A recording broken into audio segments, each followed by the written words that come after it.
Hello, nerds! Nerds for Yang. Big week for this channel. Let's just call out the huge news. Andrew Yang was on The View. First of all, Andrew did a fantastic job. We needed that, so thank you, Andrew, for bringing your A game. Link below for the full View interview. But during that interview, a certain YouTube channel was mentioned, and I will play a little brief clip for all of us to enjoy.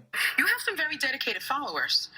They call themselves the Yang Gang. Supporters wear hats that have math written across the top, make America think harder. Crowds chant PowerPoints at your rallies. And there's a YouTube channel dedicated to getting you elected called Nerds for Andrew Yang 2020. So, and I love that actually, because I do think that, you know, I give a lot of credit to the American people. I think we're smarter than people are giving us credit for. And that's what I think you're trying to tap into. Congrats to everyone who has been supporting this channel and spreading the word and subscribing and commenting and sharing and talking about Nerds for Yang on Twitter and Reddit and Facebook. Because someone did that, and someone at The View came across this channel. Now, let's get into the polls. So here is a summary of some of the most recent polls as of July 10th. So the last poll is Economist that ended on July 9th, had Yang at 1, but Emerson that ended on July 8th, had Yang at 3%. I don't think I've seen him at 3% in a national poll before, so that's very encouraging. But Politico, a day before, had him at 1. So it does seem like we might be evolving from the 0 to 1 to 2, 0, 1 to 2, to now the 1, 2 to 3. Let's hope. This chart shows the trends over the last 30 days. June 28th was the first debate, and that's where you see a lot of the standings move. Now, after both nights of the first set of debates are done, we can conclude that Harris was the big winner. Warren was kind of a winner in terms of people saying she won, but her numbers really didn't move that much. This orangey line is really the big shift of Harris. Pete's kind of starting to drift downward, and then you've got the rest of the clump, where this is where we were hoping Andrew would emerge, but that didn't happen this debate. I mean, I think the combination of he got 2 real questions in 2 hours, and then the questions that he got, I think he gave good answers, but there was one optics one where he didn't hear the tail end of it, and then he had to say, "Excuse me," and then it looked like he didn't know how we were going to pay for UBI, so... $2 trillion a year. How would you do that? Sorry? How would you do that? That wasn't the breakout debate moment we were looking for, but the end of this month, we have the Detroit debates that'll be hosted by CNN. And one of the cool things that CNN has announced is that they will be timing the candidates, and if they go over, their time gets subtracted. And then if they keep interrupting people, their time gets subtracted. So I will not name the candidates that like to interrupt a lot, but they will be penalized. So that's a little bit fair, and I think the one thing that I was hoping CNN would do was also make sure that everybody got roughly, comparable number of questions with some natural variability, but not like 2 and 10 like MSNBC. They didn't publish that as a rule in their published debate rules, but hey, the fact that they published the rules is pretty good, so kudos to CNN for that. And hopefully the moderators will be mindful of asking everybody so that it's inclusive and everybody has a shot. Let's go into much deeper dive. So we looked at a recent Economist YouGov poll that was conducted from June 30 to July 2nd, so after the debates, and it was of 1,500 respondents, and it was conducted through YouGov's internet panel, so it wasn't calling landlines. Usually, we will report a number like, oh, Yang's at 1%, right? In reality, these surveys, this one, they asked 53 questions. So we figured we kind of dig into it a little more and share it with you. Now, who's the we? The we is myself and 3 amazing Nerds for Yang volunteers. So I did a post on the community tab, and a number of people, I said, hey, does anybody want to help me make some charts for this week? Because I'm kind of slammed with work. And a number of people said, yeah, I'll do it. And then These three in particular helped me put together a bunch of charts, so let me just give them a shout out. Greg Newton, who also would like to tell the audience that Andrew Yang is the man with the best plans, who is attracting people from both parties. Let's launch him to viral popularity and make him the next POTUS. Yang Gang, go. And then Albert Chang also created a bunch of charts, and he says vote for Yang and buy a pink hat from his brother at yanggangpinkhat.com, and all the proceeds from those sales go to the campaign. I don't think the campaign official store has a pink hat. And then Steven Stockert says humanity first. He also helped me with a bunch of charts. So thank you, Greg, Albert, and Steven. Let's start by looking at some actual non-candidate preference questions. So in the Economist YouGov poll, they asked a number of questions about current events. I just thought it was interesting. Some of them kind of jumped out at me. They were kind of surprising, so I figured I'd share them with you. First is, believe it or not, 15% of Americans consider South Korea unfriendly or an enemy of the United States. Obviously, I think that suggests that a lot of Americans, or 15%, are not familiar with the difference between South Korea and North Korea, or they're mixing them up. 16% of Americans consider Russia to be friendly or an ally of the United States. That is what it is.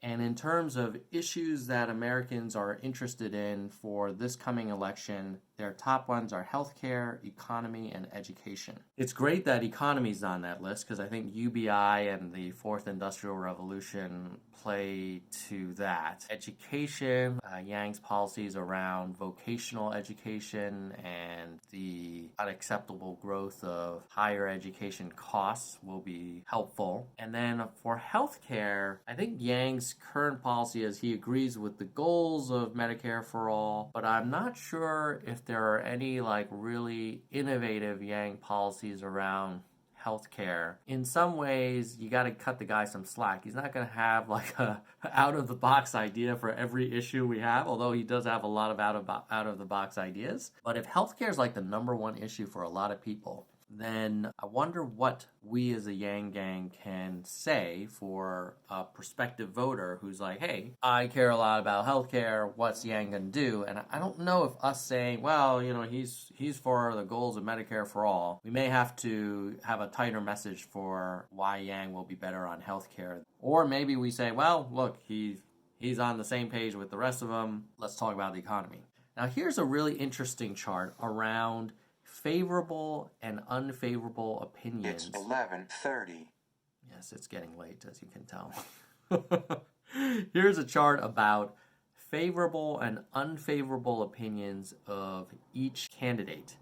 What should you take away here? Well, first of all, the green is good. That's very favorable. The kind of seaweed color is somewhat favorable, so pretty good. The orange is somewhat unfavorable, so not so good. And then the red is very unfavorable, so that's terrible. You don't want any red, ideally. And then the gray is I don't know, neutral. Don't know who the hell that is. So Yang is all the way on the right. It's alphabetical. I think the takeaway here is he has a pretty good, somewhat favorable rating, and he's got some vary, but he also has a meaningful number of unfavorable, and then he has a lot of people who don't know who the heck he is. If you look across this chart, if you wanted to be anyone, I think I would want to be Harris. She has the most of the nice bright green. Yes, she has red, but it seems like everyone has red, which is the very unfavorable. And she's got some good sort of somewhat favorable as well. Whereas if you look at Bernie,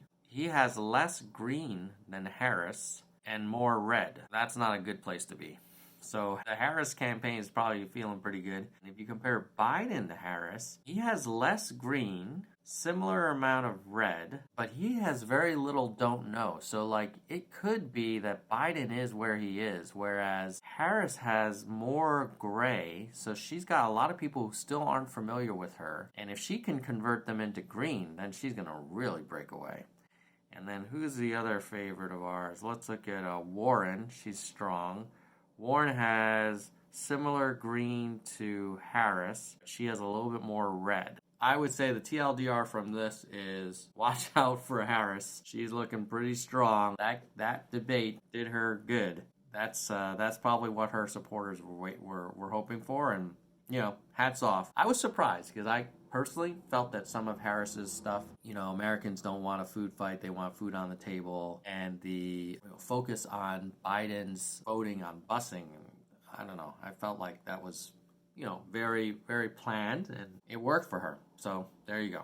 Now, here's a deeper dive into Yang favorability. 1 out of 2 people don't know anything about Yang. So very high ceiling in terms of how we as the Yang gang can help change that and spread the word, and how I think the CNN debates are going to be a huge opportunity for him to break out. I'm expecting he's going to get more than 2 questions. I'm expecting he's going to bring his A game. We want the View Yang, not the MSNBC debate Yang. Notice that 15% are very unfavorable and 12% are somewhat unfavorable. So 27% of people have either a somewhat unfavorable or very unfavorable view of Yang. And I imagine that is probably a knee-jerk reaction to the UBI being a giveaway. That, oh, well, no one's going to work and it's too good to be true. And I think we just need to somehow help people understand that UBI is more of a way to help the country transition through this major economic transformation. The reason why you give it to everyone is because that's the way you get it passed. Now, if you really wanted to connect it to the root problem, you could say, well, hey, why don't you just give the UBI to the most affected industries? I think that just becomes a bureaucratic nightmare, and people start arguing over whether their industry is affected or my industry or your industry. So I think his position is give it to everyone. Keep it simple, but it's hard to explain the UBI in a bumper sticker. Also, notice there's 17% that are somewhat favorable and 6% that are very favorable. So the 6% that are very favorable is an interesting one compared to in this poll, 1% that supported him for president. While there are only 1% that he's hit their first choice, another 5% are very favorable but pick someone else as their first choice. They're kind of in play, at least their Yang potential. And then 17% are somewhat favorable. So if we can turn some of those somewhats into varies or make them supporters, that's how you go from 1 to 3% to, ideally 5% in the next few months. Now here's a chart about who would you be disappointed about if they became the Democratic nominee. Is there a candidate where if they won the nomination, they have a hard time unifying the Democratic Party? The good news is 1 out of 3 Democrats would not be disappointed with any Democratic nominee. They're like, whatever, I'm voting for the nominee. I want a new president to replace the current one. Whatever nominee gets it is good with me. So that's great. But for Yang, 1 out of 5 would be disappointed. We could probably bring that down by just more education about UBI so that they understand the reasoning behind it, how we pay for it, and why it's necessary. Warren, even though Warren doesn't have as much strong support as Harris, she would have the least people disappointed. Although Castro, Buttigieg, Harris, and Warren, they're all generally likable. Inslee, not a lot of people would be disappointed with that group. That's kind of like a safe group, a safe choice. What about Biden? 1 out of 4, 23%. That's really interesting. More people would be disappointed if Biden became the nominee than Yang.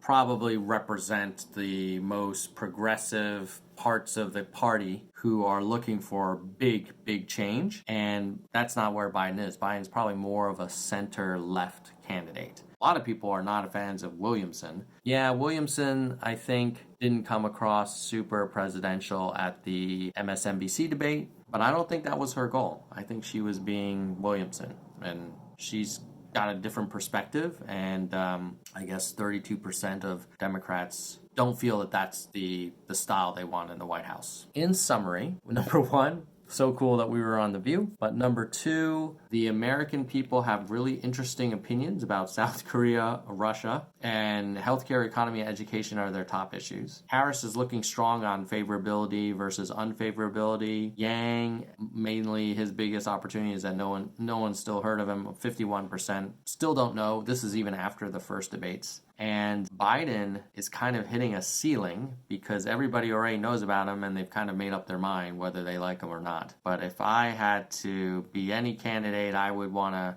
to be Harris right now.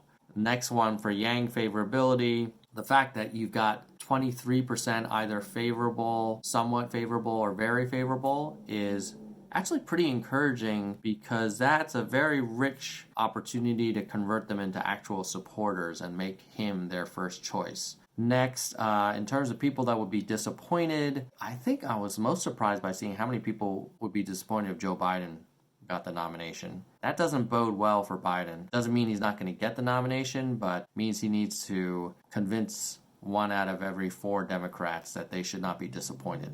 Although disappointed doesn't mean they won't support him. They probably still vote for him in the general. All of this data may be making you think, this Yang guy, yes, he's an underdog. It is a long shot, but you're seeing some glimpses of interest and hope, and you want to do your part to help increase the probability of this guy making it. There are 4 things that you can do. One is you can donate to the yang2020.com website. He needs money. He needs to fly around. He needs to pay for staff, pay for advertising, and he's got to be able to stay and compete while, some of the smaller candidates start dropping out. So he needs runway. And you can buy merchandise at the yang2020.com site as well. The good news about the merchandise is when you wear the stuff out, it's, basically free advertising. And if people start seeing enough of this Yang Gang stuff, they were like, oh, what the hell is that? They may strike a conversation with you. When they see Yang talk, they might be like, oh yeah, I think I saw people wearing those math hats or wearing the Andrew Yang 2020 t-shirts. So buy some merch. Third is phone banking. You can do that also at yang2020.com/volunteer. And then you can fill out a form and be given an opportunity to call people usually in key early states and let them know that you support Andrew Yang and be available for questions. If you're like, well, I don't know if I can answer all the questions, they'll give you like FAQs and talking points and things like that.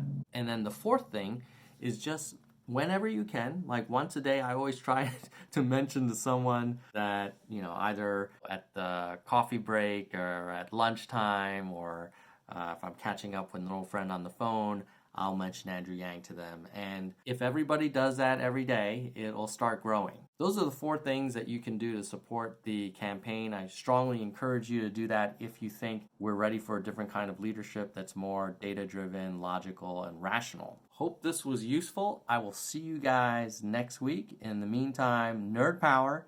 And thanks again to all the volunteers who helped make some of these charts. You guys were amazing. Don't forget to subscribe, comment, share, like. I know it sounds like a lot of work, but when you do that, then this channel grows and more people can hear about Yang.